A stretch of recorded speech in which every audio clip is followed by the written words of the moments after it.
Hi guys, good morning ma'am. Good morning. Ngasi ma'am. Yam nungaiba vlog ama namakebako. Ngasi Moirang la harauba chattuinebako ma'am. Aduna vlog se dum ayuktagi mathang dum hojlage. Aise skin care tawthoebako. Ado kaimta chadringe da hoji weight hana onthoraji aduduga mathang dum namjarake ma'am.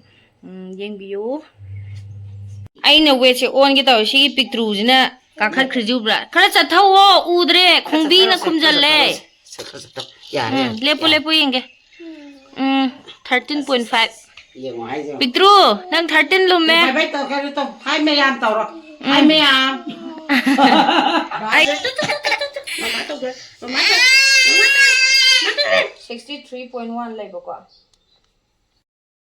Hi guys, good evening mayam ngasi Moirang la harau bala kane habado chattu gi thole e fizi injandri ai gari manung de hekta angang na nei na ne injandri horen kumam dai de in gen ado mayam thole thengre thôi say hi mayam Moirang la harau bala tuine hayo hi mayam ai cái lê hồng gì hồng này lê hồng em nhau gì phim luôn đã lê hồng em nhau Korean Moirang da like khurumjarure hakdang kari yeng ba khotpa mai to ge to bane yam kana dingan de khoi na tholai je pung mari ta dore ko mari bu ta ra ta dri ahum mini kun thra taruk chatle ba ko ado musa yam saring ida lak bodo talle na dum haina ba mayam se ko adunga akoi sananu ne adagi bijenti ne akoi ma ne ai ne damo ne angang macha ne toroga akoi ge Moirang la ani Moirang Thangjing ibudo khoramba mayam thang na ma ge oi yemu ne white day ni ngasi di lai khoramba ni na akoi white ngak ta set la si na akoi family se akoi family have de akoi tamo ne icha ne akoi hum je ko akoi ma hoi budi moi apam ba se nei ba adu mai to re kana re hoji nana ma thai thang ya de bira ai di ma thai thang ya de anang ma se son de yengo koi loi thole hoji hai to ra hai ji de thole si da jukang so om chi pi to re yo salakadore besempur yok sala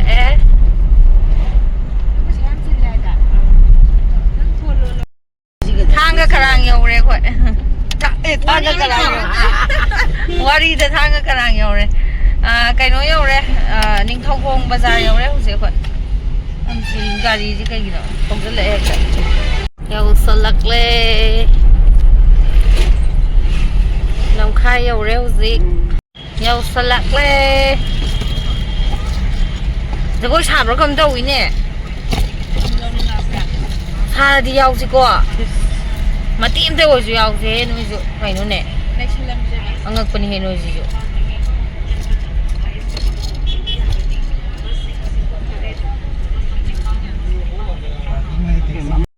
mari parking to bus tange Saulin thawal dei orak paduna Moirang yo bo oi sananu slayer madam sananu bizi akhoi ma slayer bizenti te yenge se madam bizenti yenge he toi jong angang sa slayer ni yam lak nei cái nó tàu ba đâu sa ba tamo ko me sai le yenge papa la se papa đó xin lỗi lên giường cho papa ta em kia ăn ai đâu rồi đầu tiên nào có tôi xin gì anh đi xin rồi amma đi cái này rồi rất là vui con đây đi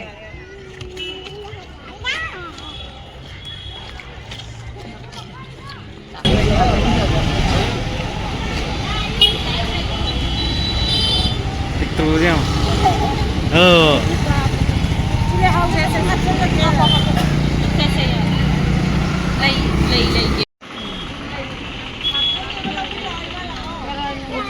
Follow. Hello.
Hello.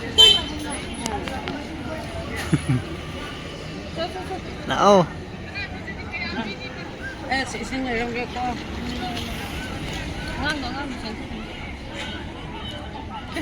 Hai tao rồi. Mà xong thì xem đi cái sao mà. Mà xem cái.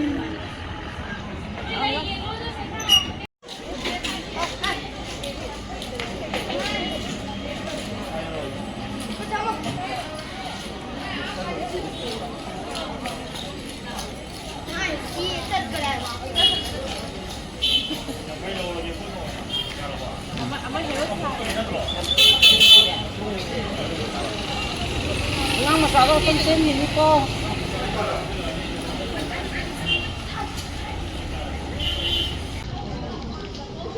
Ako sa main kan lagi ya, ditra.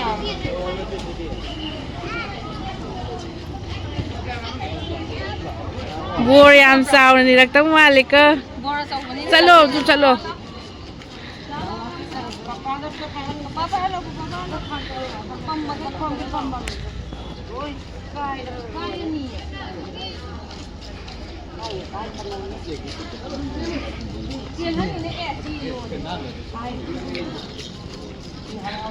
Ui, yengi, lady yengi. Thangjing ni am san dong malik ko.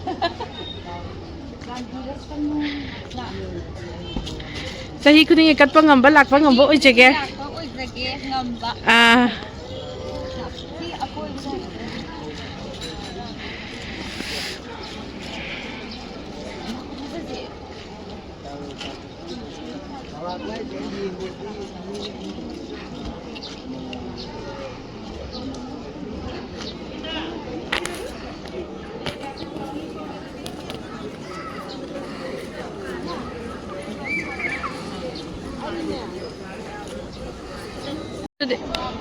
Mahal tag re.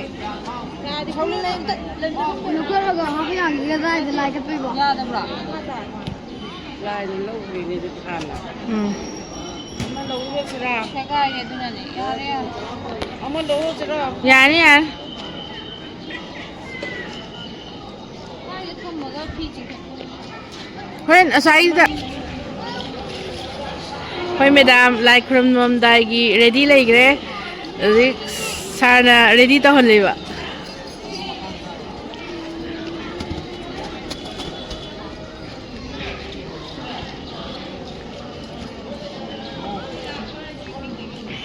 Okay, yam phazare.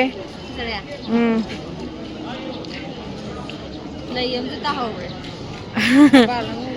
Dekha, nage sari tha, la payami ladani dotran tawigani, marapni apne dekari monggo sagari, monggo ikoi kungo bagi bakpena, bakal mana merpena tadi, bakal tawuti, mai tawuti ai kerana monggo sagari, walaupun ini Ecco le mode sarà che portano le gare così lo devo dire che ya pada lagi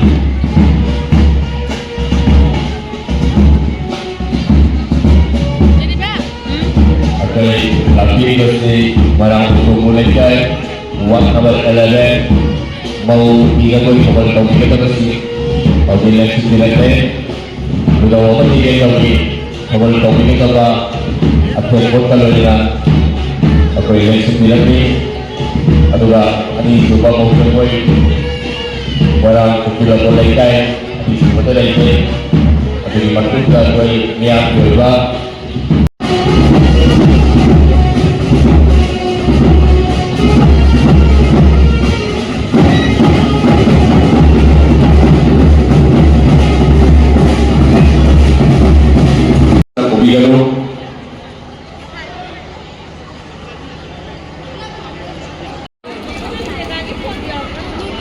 Haidi moi sigi lai polan wala khoi kang bu do adu leiram ha mai marun do leiram bai mi am silleba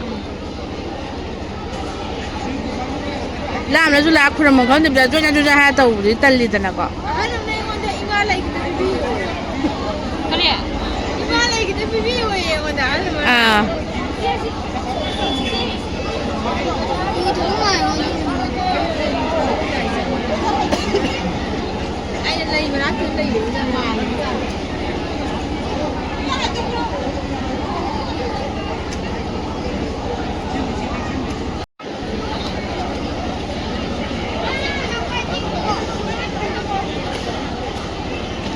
Cái cháu là chỉ cái tuần bộ sang đây mà đọc cái nào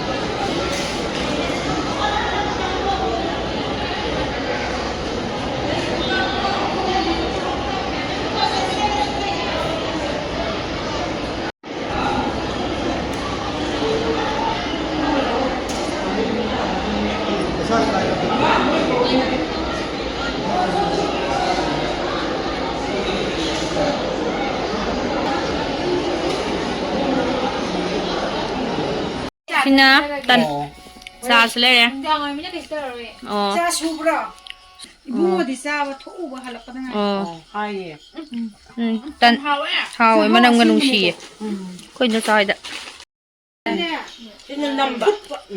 khutba kaino toroga kari sani mino khallo ha bino khangde lebam khangde na leram bagai lerapani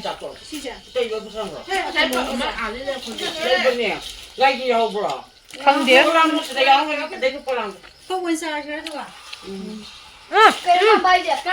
makai makai ni sile tu cha chidi hawe tu sa hayong dana oi nam ra kano ka pe tara khakre se ani se to sango sa magi lai ra di khoi tu sa ai nau pi ma ama haptu na tra khai ba ada hapnya re ta na thuting ge ma ko pon ai pa ba se si ma kai jang thong doi no thang mun dim di au de yen tare ngarang anu sa gi ngai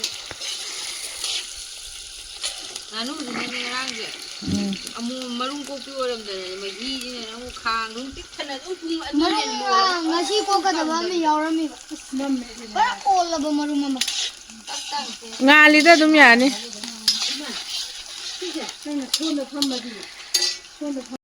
jini ba kai ke haptha jara ba sing khara lokthare sanam je local gi dum da panjab sanam le do no kin jare hai tare ai thau gi am hap tare ni boiler da thau khokta pro du to rin chak cha ne ko cham cha je da nam am phaja sam sang sai ri ma ko sin si li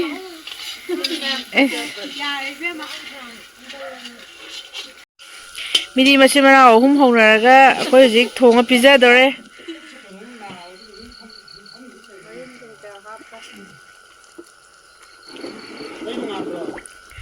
nga le sa gam da gi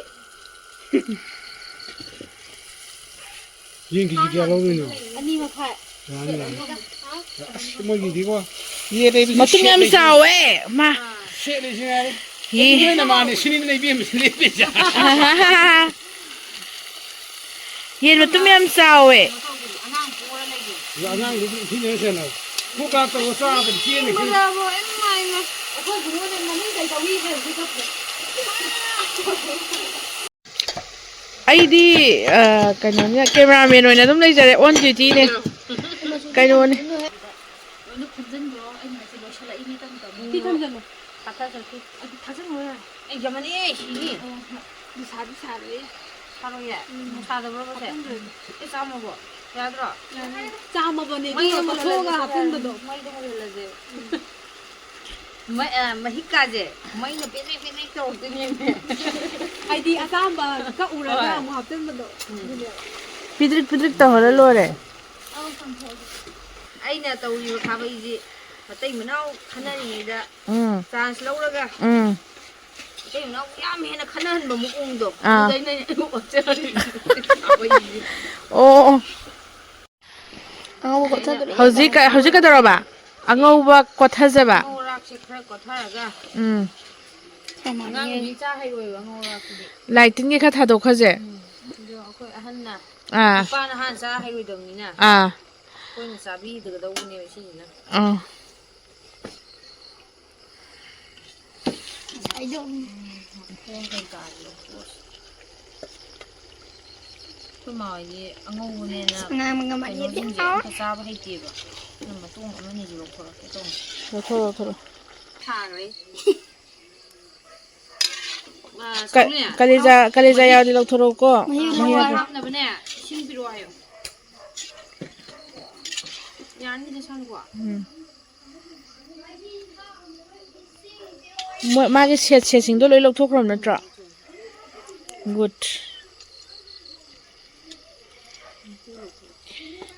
hả ai khutchina tàu thabak sidi nei re ma chuji wakti fazare bo sarage charam dai phammi ba hippi ba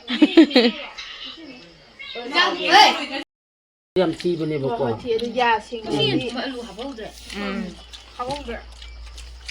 không đúng là khang làm gì đang ra rồi cảm ơn tao ra rồi Chắc là sao kìa. cây nó không cháy gì đấy Thế tâm bà thì nó sao gì. sẽ thật chứ sẽ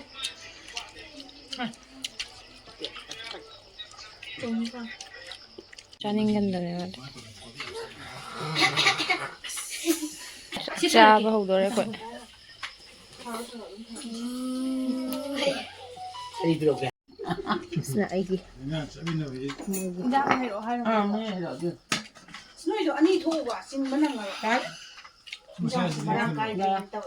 Ra đi hết mày. Không sao đúng. thôi bye bye tao mà bye bye cái tôi dùng mà khút hai biết ông cân mà này mà thế thế